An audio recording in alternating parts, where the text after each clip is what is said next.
I am back from the dead, ready to give you guys some more shit takes about fantasy basketball and the NBA. Apologies for the lack of uploads, but I appreciate you guys sticking around anyway.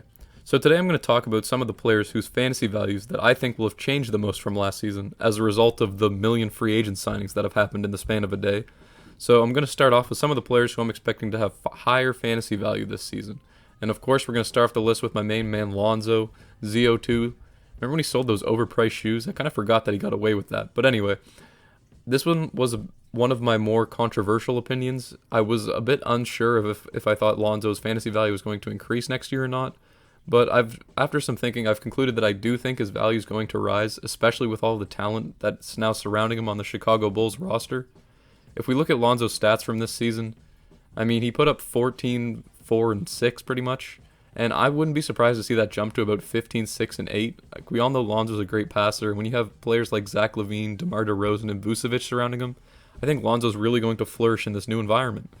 He's lethal on the fast breaks. I know he's not throwing lobs to Lonzo, but he's going to be feeding entry posts to Vooch. He's going to be doing a lot of plays off of dribble hand downs. He's going to be the one facilitating. I know DeMar has improved his passing a lot, but I would still think the majority of the play should run through Lonzo when they're not in the half court. Obviously, in the half court, you're going to have more plays where Zach LaVine and Vucevic, etc., are the primary ball handlers, but I'm expecting the Bulls to be sort of a faster-paced team, and I think Lonzo's really going to benefit. So yeah, I wouldn't be surprised to see his fantasy value rise. I would say right now, in a best-case scenario, if Lonzo's scoring continues to improve and his percentages go up from the field, he only shot 41% from the field this year, but his three-point shooting should make up for that, and I would think that his volume is going to increase. And yeah, I would expect, like I said, best case scenario, he's going to finish in around the 40th range in terms of player value. Worst case, I can't see him falling any lower than the 60th, so I'd say Lonzo's looking at about like a 4th or 5th round pick this year. And then moving on, this is in light of the DeMar trade. If we look at the Spurs, their roster is just absolutely terrible right now. Their only good players that I think are going to be fantasy relevant are going to be DeJounte Murray, Keldon Johnson, and then, I mean, I'm not going to praise Derek White anymore after last season when he just kept getting hurt repeatedly. I don't want to go through that pain again, so I'm just going to put DeJounte Murray on this list. I think his fantasy value is going to take a big leap. We saw a huge uptick in his production last season, and I'm expecting that to see an even bigger rise going into this next season. So I'd say he's definitely someone to keep your eyes on if you're in your draft boards. I'd say you could definitely view DeJounte as a sleeper pick if your league isn't too in sync with what's going on and they don't really monitor the NBA that closely. Definitely something to keep an eye on going forward. Next up is Evan Fournier going to the Knicks. If we look at the Knicks offense, that was their biggest weakness. Everybody knows it. It's not a secret. It was why they couldn't get out of the first round. Defensively, they were a really solid team, even though they don't have any really great individual defenders, I guess you could say.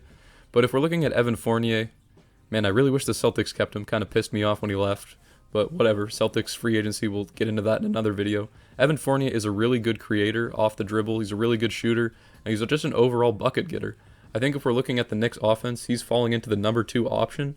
RJ Barrett, he's going to grow as a player, but right now he's just a little bit too raw to be the number 2 guy. I think he's going to slot in perfectly as a number 3 option on the Knicks. So we got Randall. He's going to get the majority of the shots, obviously. And then I think Fournier is probably going to average around 20 points per game. People kind of forget that he is capable of doing that. He came to the Celtics and was playing off the bench, but if we look at his numbers back in Orlando when he was like the number 2 option there with Vucevic, he was putting up like 20 points per game when he was playing. So I think Evan Fournier, again, another great sleeper pick. I'm going to have a lot more videos coming out before the season starts getting into more detail, but this is just kind of a quick heads up before the season starts just so you guys are aware. And yeah, moving on to our next player, I tried to pick guys that were a bit under the radar for the most part, but I couldn't avoid putting in Bradley Beal.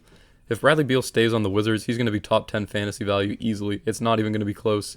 He's going to be averaging 30 points per game easily, probably going to be pushing easily close to 35, honestly, if we really think about it. Because the Wizards don't really have anything going for them right now. They got him, Kuzma, Caldwell Pope, and Harrell, and that's like their most promising players. In terms of who's going to have the most relevant fantasy value, obviously it's going to be Beal. I can't really see anyone pressing that.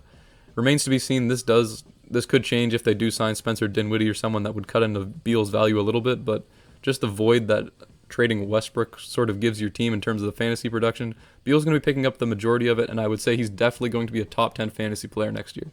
Coming in 5th on my list is an unheralded fantasy hero of this season. If you were lucky enough to pick him off the waivers, you know what I'm talking about, but Kelly Olynyk was lighting it up for the Rockets because they were just trying to tank, and if you just let Kelly Olynyk go shoot the ball a million times, then you're going to lose games, and Kelly Olynyk's going to put up great fantasy numbers. Obviously, it's not going to be as extreme on the Pistons because the Pistons have a more competent team around him, but I think we've seen what Kelly can do when he's given the opportunity, and I'm not expecting him to keep up the same numbers that he had on the Rockets where he was like the borderline number one option, but he's definitely worth a late round flyer in deeper leagues, so I just figured I'd throw him on the list. If you're looking for a center getting into the late rounds of like a 12-team plus draft, Kelly Olynyk is going to be an absolute steal. He was averaging 19 with the Rockets, and I would expect that to be around 15 when he's playing for the Pistons. And then lastly, to finish off the players whose fantasy values have increased from this free agency, I'm going to have to go with Big Al Horford, and it's mainly just because it's hard to not get better when you didn't play at all last season. I think he's going to have some fantasy relevance in deeper leagues. I know ESPN always puts Al Horford higher than they should on their pre-draft rankings, so don't take Al early. I just like to put my last players for the deeper leagues. Al Horford could be a sleeper pickup. He's probably going to average around 25-ish minutes a game for the Celtics. And if he gets back into those Brad Stevens actions where he's like playing in the post, passing, facilitating out of there, he could like contribute in some sneaky peripheral stats. So I'd definitely watch out for that. All right, so now getting on to the players whose fantasy values are going to decrease now, I think, after this free agency. First off, we got to start with the obvious one, Demar Derozan. Not that his scoring hadn't diminished already in San Antonio when they started changing how they were playing and made him more of a facilitator, but just the fact that he's got so many other options on his team, I don't think he's going to have the same fantasy value that he upheld this year. I mean, he's playing with Vooch, Levine, Lonzo's going to be handling the ball now as well. Don't get me wrong, I still think DeMar is going to be a good fantasy player. I just think its value has definitely decreased since he's been signed to the Chicago Bulls. So definitely something to watch out for. It remains to be seen what his value is going to be. I'm going to make more videos on each team individually once free agencies sort of calm down a little bit. But yeah, for now, I think it's safe to say his value is definitely going to decrease, and he's not going to be taken as highly as he was last year in his fantasy drafts. Then moving on to the second player is going to be Big Booty Lowry. Playing on the Heat, the Heat's roster is sneakily looking very nice, man, but in terms of their fantasy, it's not going to be yielding too many precious gems. I mean, Kyle Lowry's value is definitely going to decrease now that he's got Jimmy Butler, Bam, Duncan Robinson playing around him. Lowry was never the strongest fantasy contributor anyway, just because he doesn't contribute too much in the scoring department. His value sort of lies in like doing all the little things on offense and defense, which doesn't necessarily translate to box score.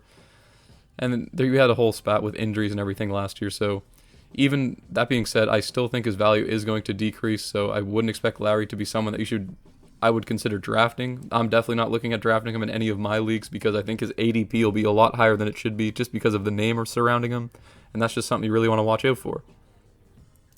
And then moving on to the next player, we could have put anyone on the Lakers at this point, but I just wanted to go with the main one. It's going to be Russell Westbrook. I don't even really think I need to explain myself on this. He's playing with LeBron James. He's playing with Anthony Davis.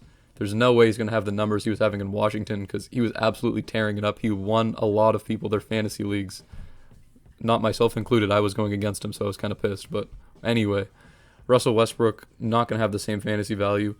There's always a chance that he's going to go and have those Super Saiyan games with the insane stat lines, but it's going to be more so when LeBron or AD are resting or they're not going 100%. We know how competitive Westbrook is, so he's obviously going to go hard, but I'm just not expecting that production to carry out through the entirety of the season. I would definitely expect it to fall off. And then lastly, to finish off the video, I'm going to give you two guys that I just don't think have any fantasy relevance left. I guess you could have put any number of the guys that the Lakers signed in the past day and a half or however long it's been, but we're going to go with Kendrick Nunn. He was, again, like a deep league streamer, but now it's just not even going to be an option, not a viable option at all. They just have too many players that could play his position. He's not the best option there. He'll definitely get minutes, but playing with the amount of talent that's around him and the amount of options that the Lakers have, I just don't see him holding any fantasy relevance, and I definitely wouldn't consider drafting him unless you're in like a 16-plus team league.